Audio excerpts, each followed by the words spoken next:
Kuyintokozo kakhulu ukukhuluma nawe. Igama kuPastor Nick. Ngicela ukuthi inamba isetshenziswe umuntu oyimemba yechannel kuphela. So ngo-9 ekuseni ya-5 ntambama. Efona engangi-WhatsApp engangisekela SMS engafona ku-WhatsApp. So 9 ya-5 ntambama kuphela.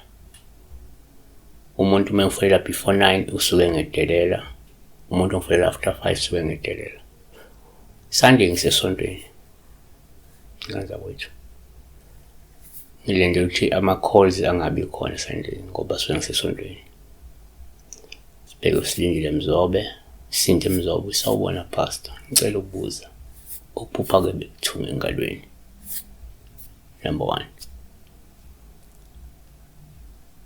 She was being stitched.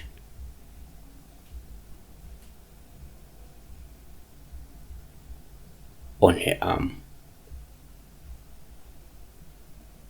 Number 1. Ngokuqondile uma uphake ulimele, kuwuphawu oluhle nje uma uthungwa lelo nxeba. Lokho kusho ukuthi kungenzeka kuzoba nomzuzu wenduduzo noma ke injabulo ngenxa yokuphumelela nokufeza kwefiso. 2. Kuyenzeka uma uphupha ulimele kube uphawu oluhle uma uthungwa inxeba. Lokho kukhomba ukuthi kungenzeka uzokhushulwa nje uthuthukiswe emkhakheni wakho. Lokho kuzokududuza kukulethela injabulo.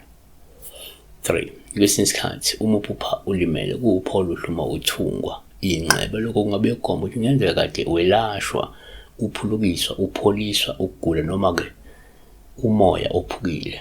Ingelosi kaNkulunkulu.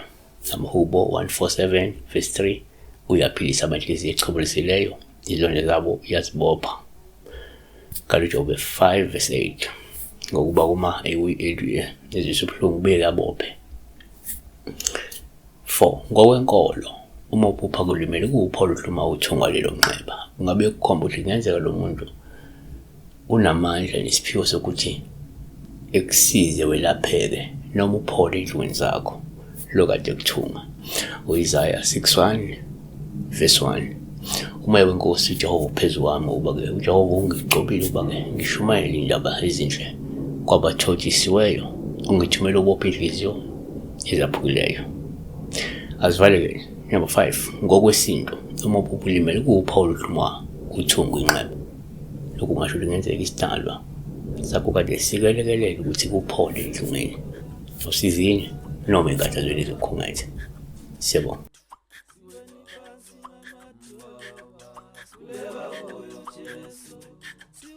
Siweni phansi lamatulu,